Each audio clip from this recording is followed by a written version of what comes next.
Welcome to our channel ಸ್ವಸ್ಥ channel. ಇವತ್ತು ಮತ್ತೊಂದು ಹೋಮ್ ರೆಮಿಡಿ ಹೇಳ್ತಾ ಇದ್ದೀನಿ. ಮತ್ತು ಯಾವುದಂದ್ರೆ ಮೇಥಿ ಸೀಡ್ಸನ್ನು ಯೂಸ್ ಮಾಡಿಕೊಂಡು ಅದು ಯಾವ ರೀತಿ ಬಾಡಿ ಮೇಲೆ ಎಫೆಕ್ಟ್ ಆಗುತ್ತೆ, ಅದು ಹೆಂಗೆ ಔಷಧಿಯಾಗಿ ಪರಿಣಾಮ ಆಗಿ ನಮ್ಮ ಬಾಡಿ ಒಳಗೆ ಎಫೆಕ್ಟ್ ತೋರಿಸುತ್ತೆ, ಅದೆಲ್ಲ ನಿಮ್ಗೆ ಇವತ್ತು ಹೇಳಕ್ಕೆ ಇಷ್ಟಪಡ್ತೀನಿ. ಅದನ್ನು ನಾವು ಆಯುರ್ವೇದಿಕಲ್ಲಿ ಮೇಥಿಕಾ ಸೀಡ್ಸ್ ಅಂತ ಕರಿತೀವಿ, ಕನ್ನಡದಲ್ಲಿ ಮೆಂತೆ ಕಾಳುಗಳನ್ನು ಕರಿತೀವಿ, ಆಮೇಲೆ ಇಂಗ್ಲೀಷಲ್ಲಿ ಫೆನುಗ್ರಿಕ್ ಸೀಡ್ಸ್ ಅಂತ ಕರಿತೀವಿ. ಆಮೇಲೆ ಇದರಲ್ಲಿ ಕೆಮಿಕಲ್ ಕಾಂಪೋಸಿಷನ್ ಏನೇನಿರುತ್ತೆ ಅಂದರೆ ಪ್ರೋಟೀನು, ಫ್ಯಾಟು, ಫೈಬರು, ಕಾರ್ಬೋಹೈಡ್ರೇಟ್ಸು, ಆಮೇಲೆ ಮಿನರಲ್ಸ್ ಯಾವ್ಯಾವ ಇರುತ್ತೆ ಅಂದರೆ ಕ್ಯಾಲ್ಶಿಯಮ್ಮು, ಫಾಸ್ಫರಸ್ಸು, ಐರನ್ನು, ಸೋಡಿಯಮ್ಮು ಮತ್ತು ಪೊಟ್ಯಾಷಿಯಮ್ಮು. ಆಮೇಲೆ ಸೀಡ್ಸು ಮೇನ್ಲಿ ಇಟ್ಸ್ ಅ ಮಲ್ಟಿವಿಟಾಮಿನ್. ಆಮೇಲೆ ನಮ್ಮ ಆಯುರ್ವೇದಿಕದಲ್ಲಿ ಇದರ ರಸವು ಕಟು ರಸ, ಗುಣ, ಲಘು ಗುಣ, ವೀರ್ಯ, ಉಷ್ಣ ವೀರ್ಯ ಮತ್ತು ವಿಪಾಕ, ಕಟು ವಿಪಾಕ. ಇದೇನೇನು ಮಾಡುತ್ತೆ ಅಂದರೆ ವಾತಶಾಮಕ ಮಾಡುತ್ತೆ, ಆಮೇಲೆ ವಾತ ಕಫ ನಾಶಕನೂ ಮಾಡುತ್ತೆ. ಕಫ ಜಾಸ್ತಿ ಆಗಿತ್ತು ಅಂದರೆ, ವಾತ ಬಾಡಿ ಒಳಗಡೆ ವಾತ ಇತ್ತು ಅಂದರೆ ಅದನ್ನು ಕೂಡ ಇದು ಶಮನ ಮಾಡುತ್ತೆ. ಆಮೇಲೆ ಇದು ಯಾವ್ಯಾವ ಡಿಸೀಸಲ್ಲಿ ಯೂಸ್ ಮಾಡ್ತಾರೆ ಅಂದರೆ ವಾತದಿಂದ ಏನಾದರೂ ಆಗಿತ್ತು, ಕಾಲು ನೋವು, ಕಾಲು ಊತ ಬರೋದು, ಈ ಥರದ್ದು ವಾತ ವ್ಯಾಧೀಸ್ ಏನೇನಿರುತ್ತೆ ಅದೆಲ್ಲ ಥರ ಪ್ರಾಬ್ಲಮ್ನ ಸಾಲ್ವ್ ಮಾಡುತ್ತೆ. ಆಮೇಲೆ ಶೂಲ ಅಂತಂದರೆ ಇನ್ಫ್ಲಾಮೇಷನ್ ಇತ್ತು ಅಂತಂದರೆ, ಆಮೇಲೆ ಬಾಡಿ ಪೇನ್ ಇತ್ತು ಅಂದರೆ, ಆಮೇಲೆ ಡೈಜೆಸ್ಟಿವ್ ಎನ್ಸೈಮ್ಸ್ ವೀಕ್ ಆಗಿತ್ತು ಅಂತಂದರೆ, ಆಮೇಲೆ ಹೊಟ್ಟೆ ನೋವು ಬರ್ತಾ ಇತ್ತು, ಅದರೆಲ್ಲದರಲ್ಲೂ ಇದು ತುಂಬ ಹೆಲ್ಪ್ ಮಾಡುತ್ತೆ. ಇದು ಸ್ಪೆಷಲಿ ಇವತ್ತು ನವರಾತ್ರಿ ಸ್ಪೆಷಲ್ ಇರೋದು ಹೆಣ್ಮಕ್ಳಿಗೆ ಅಂತ ಹೇಳಿದ್ದೆ. ಸೊ ಇದು ಹೆಣ್ಮಕ್ಳಲ್ಲಿ ಯಾವ ರೀತಿ ಎಫೆಕ್ಟಿವ್ ತೋರಿಸುತ್ತೆ ಅಂತ ಫಸ್ಟ್ ಪ್ರಿಪ್ರೇಷನ್ ಮಾಡಿ ಆಮೇಲೆ ನಿಮ್ಗೆ ಅದರ ಎಕ್ಸ್ಪ್ಲನೇಷನ್ ಹೇಳೋಕ್ಕೆ ಇಷ್ಟಪಡ್ತೀನಿ. ಒಂದು ಪಾತ್ರೆ ಇಟ್ಕೊಂಡಿದ್ದೀನಿ, ಆಮೇಲೆ ಲೋ ಫ್ಲೇಮ್ ಇಟ್ಕೊಂಡು ಇದು ಓವರ್ ನೈಟ್ ಸೋಕ್ ಮಾಡಿರೋಂಥದ್ದು ಮೆಂತೆ ಏನಿದಾವಲ್ಲ, ಈ ಮೆಂತೆನ ಈ ಪಾತ್ರೆಗೆ ಹಾಕ್ತೀನಿ. ಪಾತ್ರೆ ಒಳಗೆ ಹಾಕಿ ಇದನ್ನ ಬಾಯ್ಲ್ ಮಾಡಕ್ಕೆ ಬಿಡಬೇಕು.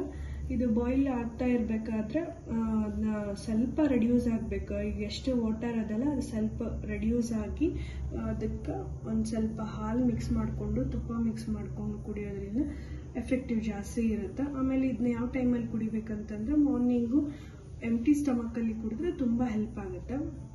ಇದು ಪ್ರಿಪೇರ್ ಆಗಿ ಅದು ಯಾವುದಕ್ಕೆ ಹೆಲ್ಪ್ ಆಗುತ್ತೆ, ಹೆಣ್ಮಕ್ಳಿಗೆ ಯಾವ ಥರ ಯೂಸ್ ಆಗುತ್ತೆ, ಬಾಣಂತಿಯರಿಗೆ ಯಾವ ಥರ ಯೂಸ್ ಆಗುತ್ತೆ ಅಂತ ಹೇಳ್ತೀನಿ.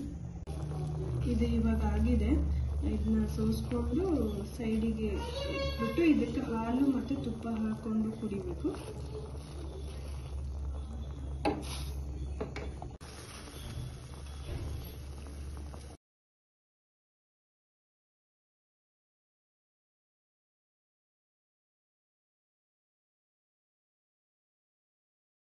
ಆಮೇಲೆ ಏನಾಗುತ್ತೆ ಅಂದ್ರೆ ಇದನ್ನು ಮೇಥಿ ಚಟ್ನಿನೂ ಪ್ರಿಪೇರ್ ಮಾಡ್ತಾರೆ. ಮೇಥಿ ಚಟ್ನಿ ಯಾವ ಥರ ಪ್ರಿಪೇರ್ ಮಾಡ್ತಾರೆ ಅಂತಂದ್ರೆ ನಿಮಗೆ ರೆಸಿಪಿ ಬೇಕಂದ್ರೆ ನನಗೆ ಮೆಸೇಜ್ ಮಾಡಿ ಕಮೆಂಟ್ಸಲ್ಲಿ ಹಾಕಿ ಅದ್ರ ಪ್ರಿಪ್ರೇಷನ್ನು ನಾನು ನಿಮ್ಗೆ ಹೇಳ್ಕೊಡ್ತೀನಿ.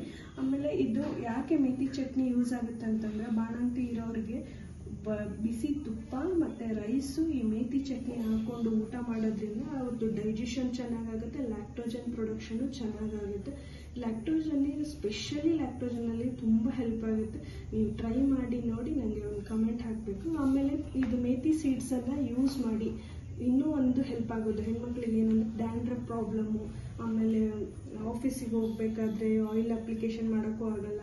ಸೊ ಡ್ರೈ ಹೇರ್ ಅದರಿಂದ ಒಂಚೂರು ಡ್ಯಾಂಡ್ರಫು ಜಾಸ್ತಿ ಆಗಿರೋ ಚಾನ್ಸಸ್ಸು ಇರ್ತವೆ. ಆ ಟೈಮಲ್ಲಿ ಏನು ಮಾಡಬೇಕಂದ್ರೆ ಈ ಮೇಥಿ ಸೀಡ್ಸನ್ನು ಪೇಸ್ಟ್ ಮಾಡಿ ಹೇರ್ಸಿಗೆಲ್ಲ ಅಪ್ಲೈ ಮಾಡಿ, ಸ್ಕ್ಯಾಲ್ಪಿಗೆಲ್ಲ ಅಪ್ಲೈ ಮಾಡಿ, ಅದಾದಮೇಲೆ 1 ಅವರ್ ಆದಮೇಲೆ ನೀವು ಹೇರ್ ವಾಶ್ ಮಾಡಿದ್ರೆ ಅದರದ್ದು ಡ್ಯಾಂಡ್ರಫ್ನು ಕಮ್ಮಿ ಆಗ್ತಾ ಬರುತ್ತೆ. ಮೇಥಿ ಸೀಡ್ಸಲ್ಲಿ ತುಂಬ ಜಾಸ್ತಿ ಯೂಸಸ್ ಇದೆ. ಡಯಾಬಿಟಿಕಲ್ಲಿ ಯೂಸಸ್ ಇದೆ, ಆಮೇಲೆ PCODಯಲ್ಲಿ ವೇಟ್ ಗೇನ್ ಆಗಿರೋದ್ರಿಂದ, ಆಮೇಲೆ ಇನ್ಸುಲಿನ್ ರೆಸಿಸ್ಟೆನ್ಸಿ ಪ್ರಾಬ್ಲಮ್ ಇರೋದ್ರಿಂದ ಅದರದ್ದೆಲ್ಲದರಲ್ಲೂ ಮೇಥಿ ಸೀಡ್ಸ್ ತುಂಬ ಹೆಲ್ಪ್ ಆಗುತ್ತೆ. ಸೋಕ್ ಮಾಡಿ, ಓವರ್ ನೈಟ್ ಸೋಕ್ ಮಾಡಿ, ಬಾಯ್ಲ್ ಮಾಡಿ ಅಲಾಂಗ್ ವಿತ್ ಮಿಲ್ಕ್ ಮತ್ತು ಗೀ ಜೊತೆ ನೀವು ತೊಗೊಂಡ್ರೆ ತುಂಬ ಹೆಲ್ಪ್ ಆಗುತ್ತೆ. ಇದು ಒಂದು ಮನೆ ಮದ್ದು ನನಗೆ ಇವತ್ತು ಹೇಳೋಕ್ಕೆ ಇಷ್ಟಪಡ್ತಾ ಇದ್ದೀನಿ. Thank you.